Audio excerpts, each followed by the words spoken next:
Today is July 1st, 2025. This is Connie Kubiak, and I have the pleasure of interviewing another past ASET President, Mr. Adam Kornegay. Adam, nice to see you. Thank you for agreeing to do this with ASET.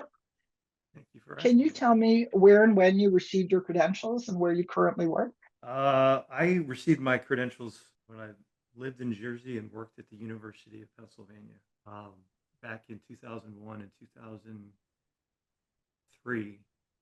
I got into the field in '99 after the first part of my medical career was in nursing, so it was a big transition for me.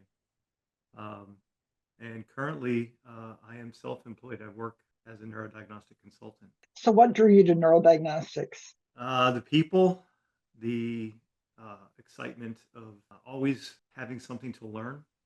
The field just seems so broad, and it touched so many different people. I mean, I worked in the OR. I was as an anesthesia nurse, and when I saw how many different areas in the operating room that neuro people were doing intraoperative monitoring, I was blown away and fascinated by it. And so when I had an opportunity to shift careers, I thought it was going to be a really cool and interesting pivot in my life.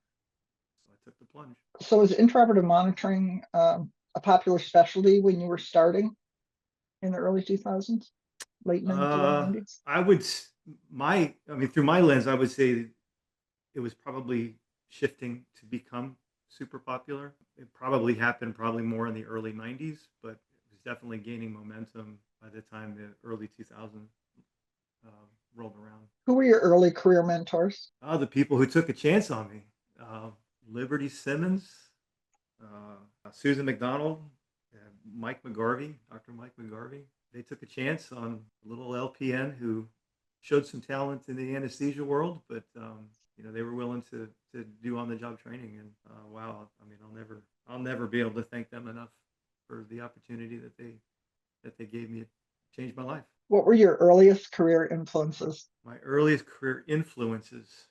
Well, like I said, I mean, I've been in medicine since I was in high school. I did nursing school in high school. I knew I wanted to do something in medicine all along.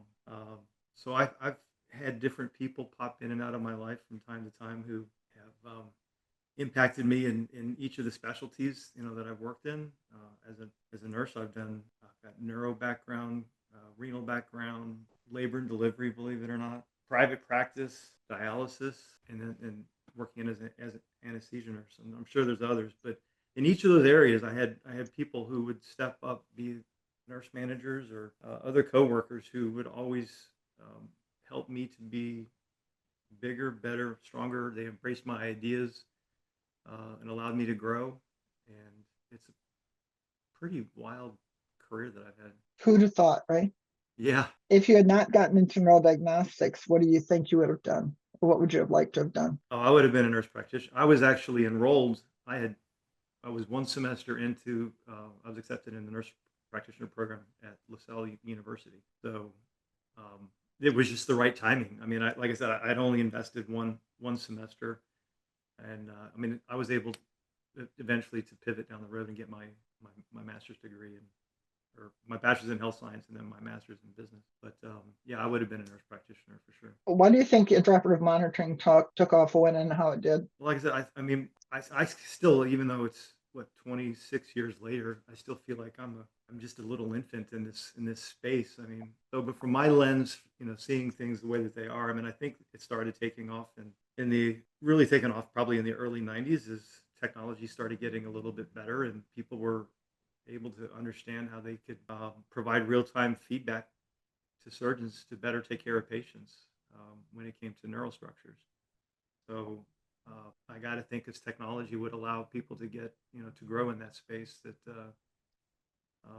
the need started to rise, and as the needs started to arise, that they grew the positions, accordingly. And thank goodness for the physicians who did a lot of the heavy lifting with, putting together some of this stuff, these electrodes, and handmade these electrodes and helped to push the field the way that they did. It's pretty spectacular. I mean, I just think about Dr. Mark Stecker, and I came in after he had already left the University of Pennsylvania, but there was still stuff around that things that he would tinker with to try to make things better for the patient, to have better outcomes.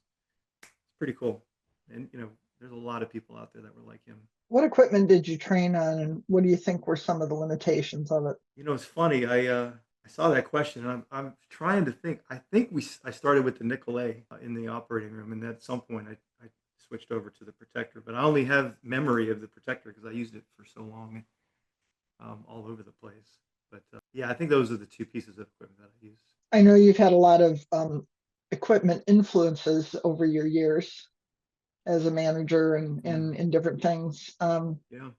Any kind of thoughts as far as development and where we've gone with some of those? Well, I think it's really, really cool to see the way the technology has allowed us to advance the field and just to hone in and better take care of patients. I mean, I think about the epilepsy world where we're able to monitor, just so specific with SEEG and really get down to some of the deeper structures, where and really understand what's going on there. And I don't think I ever really looked at any system as having a lack of capability. I mean, I think there's probably sometimes that you wished something would be able to do something a little bit better, but you always just took what you could get and make the most out of it. And it was neat to be on the forefront. I mean, I was very blessed at all the hospitals that I worked at that companies wanted our influence, and so that we got to have our input. We were key opinion leaders, and they would listen to our physicians, they would listen to our technologists, and then you'd see the equipment advancing, accordingly as it was allowed over the years. So anyway, those are my thoughts on the equipment. What memories do you have of your training program for monitoring? Repeat that question. What memories do you have of your intraoperative monitoring training? Oh, Livy. I don't know if she'll ever hear this, but boy, what a taskmaster she was. And I am so thankful. I remember at the time, being just stressed like crazy, just because I wanted to do well. I know they were giving me a chance, and I really wanted to do well, but there's a learning curve to measuring ahead quickly and accurately, and in the OR, time is everything. And so not only are we talking about head measurements and head placements, but electrodes placed all over the body, and you had to do it very, very quick because you couldn't hold up a surgery. And there was a learning curve to that. And I guess she was patient as she could be, but given the stresses, but she pushed me and pushed me and pushed me and pushed me. And I'm just so thankful that she did, because I'd like to think I became a really, really good technologist, and it's because of her. It's because she wouldn't accept sloppy seconds. She expected the best. And she was right. I mean, we're dealing with patients, and so that was she was a huge influencer for me. You just can't speak highly enough of her. So I didn't have a formal training program. I was just Hospital University of Pennsylvania's homegrown. Probably took better part of a year before I was completely let go on things. But anyway, that's my training. What are the main ways in which the field has changed over your career? I mean, technology for sure. I think that's probably the biggest. I mean, you see it all over the place. MRIs have gotten so much better. Our imaging has gotten so much better. We're able to monitor parts of the brain in different ways. Our intraoperative monitoring, in some ways, is we're able to better monitor the spinal cord and other neurostructures, all because the technology has allowed us to monitor more channels, more this, more that. Yeah. So you somewhat answered the next question, which has to do with how scientific knowledge has changed the field. But what do you think were the big breakthroughs?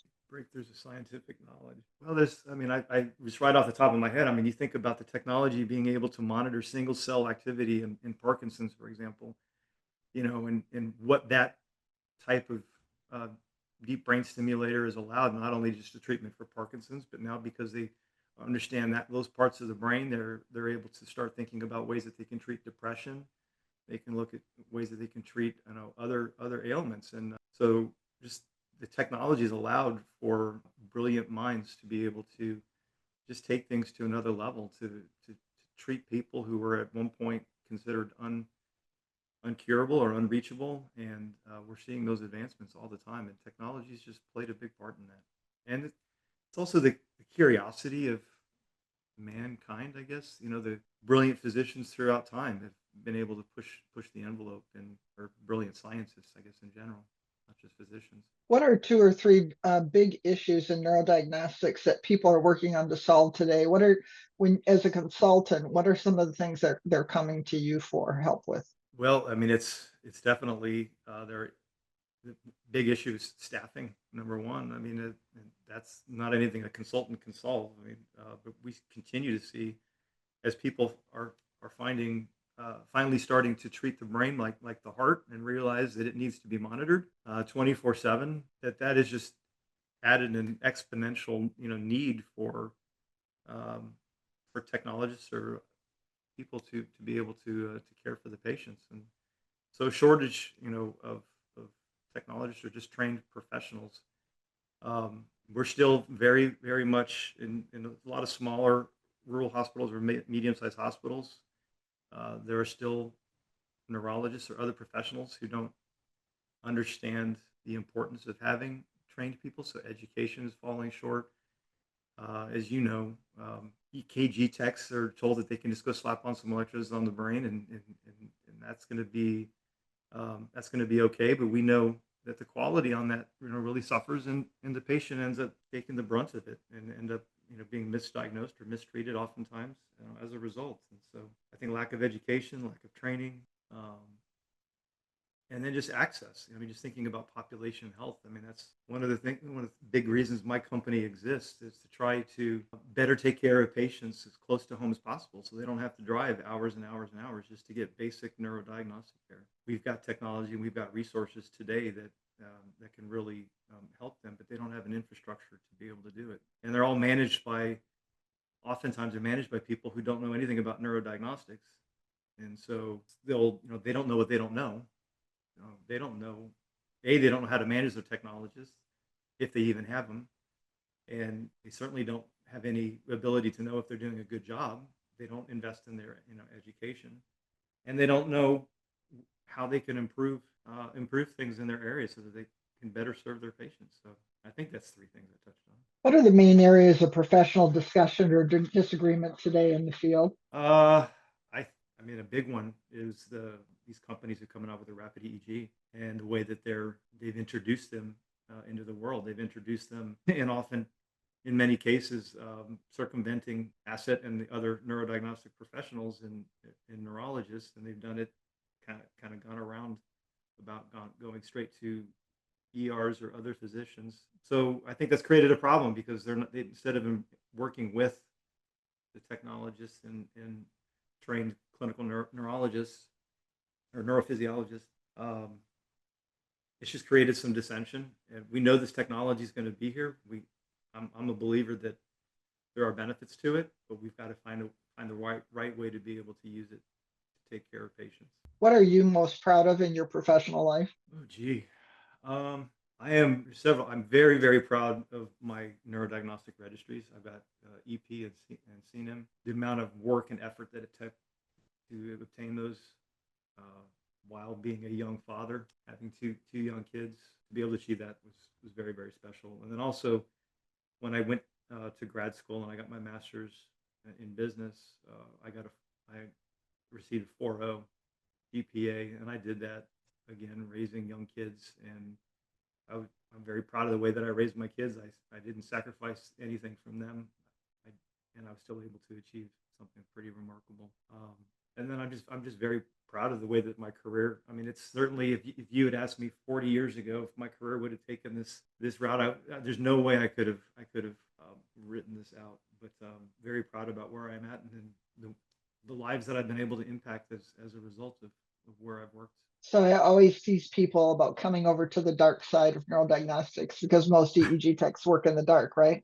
So Yeah. you were meant to be on the dark side, Adam. So, Where do you see neurodiagnostics in 10 years? well, I mean, I think that there's going to definitely be more influence with rapid EEG, with AI, with other technologies that are going to come. And so I'd like to hope that that the neurodiagnostic professionals are going to, kind of evolve, with it, where, maybe that we're EEG technologists or other technologists aren't quite as much spending time putting electrodes onto people, but they're more trained and evolved in actually doing the reading and management of the data that's coming in.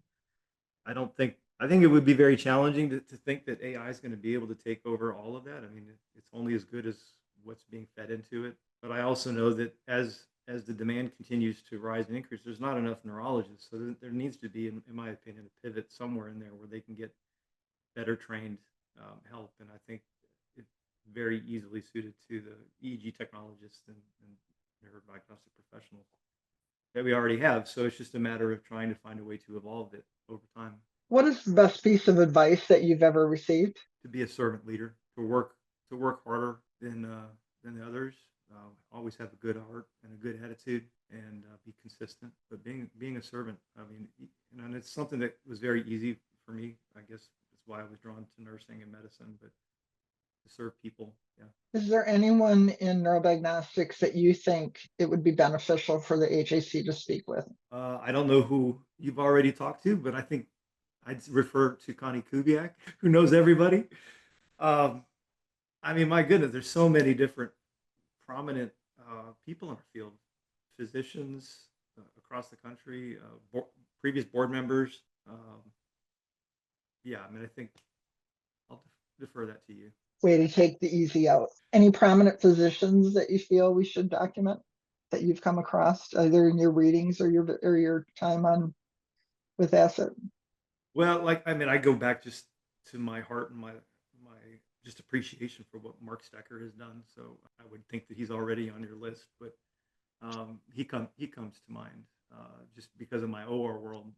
I didn't spend a lot of time in the EEG world until later, but certainly as a leader, I've met some tremendous EEGers around the country, and I mean just here locally, I met Jonathan Edwards, who now runs the program at Medical University of South Carolina, and his entire team of epilepsy physicians. So I don't know if they're anywhere on the list, but the work that they do, here locally is it's pretty special. If you could have a conversation with any neurodiagnostics related scientist, living or dead, who would it be and why? I got to meet Dr. Niedermeyer one time, and it was just an introduction and a handshake. But as the father of EEG, I mean, he's somebody that I would love to sit at a table and just pick his brain. He just seemed like such a he seems incredibly passionate, but he was very, very approachable, very soft spoken, brilliant. There's a lot that I would just like to be in his presence, I think. Okay, so we're done with the basic Smithsonian questions. So now we're going to go to the past president questions. What years did you serve as president of ASET? Well, I had the honor of being president-elect with you as my president, which was honestly not because you're interviewing me, but it was remarkable to get to share that time with you. So that was what was that? 19? No, I served 20, 21 and 23 as president. So then 2 years before that would have been president-elect. So that would have been 20 and 21 then, right? 21 and yeah, Quinn, you're gonna have to edit this one. I can't get my math right. Past president, obviously, then would have been 24 and 25. I'm getting ready to roll off. What do you think was your greatest or key accomplishment as president? Well, I mean, working with you, we had to navigate some pretty interesting waters. Your presidency, especially having COVID fall there in the middle of it, you didn't have a traditional president-elect either. There was nothing about your service that was normal, and ASET owes a tremendous amount of gratitude to you. And I am very grateful that I had the opportunity to be able to work alongside of you and navigate some of those waters. And then becoming president on my own, I got to just continue to fan the flames that were already lit. I'm very proud of the work that I did on an international level, the relationships that we have with several international chapters now that we didn't, ASET was able to step in and start really making a better presence, not just being an American society, but showing ourselves as a global society. And so I'm very proud of that work. I'm proud of the work that we did, trying to get out in front of the rapid EEG and some of the trying to change the narrative there, and then also continue the relationships that you were restoring. I got to continue those relationships and really put ASET, I think, in a really positive position moving forward. Can you talk a little bit about the qualified workforce document that was finally done after 12 years of sweat and tears and screaming and yelling and I think Yeah, you and Jaime Lopez and Linda Kelly were the last three standing from the original committee, if I remember correctly. from the original, yeah, it's a joint document that combined the minds in multiple different societies. So it was ACNS, ASNM, AET, and then ASET, and all coming together trying to define what every single position from a monitoring technologist all the way up to the physician level, and identifying what qualifications that they should have, the amount of training, really trying to create a document that people could use and hopefully adopt throughout the entire country so that we could start having standardized names for all of these positions. Because the way we are right now, an EEG technologist in one area is called won't be called the same thing in another area, and so it makes it very difficult when you look at the Department of Labor and Statistics to actually be able to track and understand our profession across the nation. So this document I saw as an incredible document, incredible effort of trying to get everybody to come to agreement on everything, and it was quite an accomplishment getting that signed. What can we learn from experience? I'd like to think that experience helps us be able to handle things better, more loving, more graceful as other situations come about. Try to prevent stubbing your toe in different ways. Experience, I think it just makes you wiser, more and stronger. What advice would you give to a new board member? While I recognize that coming onto the board as a new board member, especially if you've never done it before, it can be intimidating. I would definitely say be present and be vocal.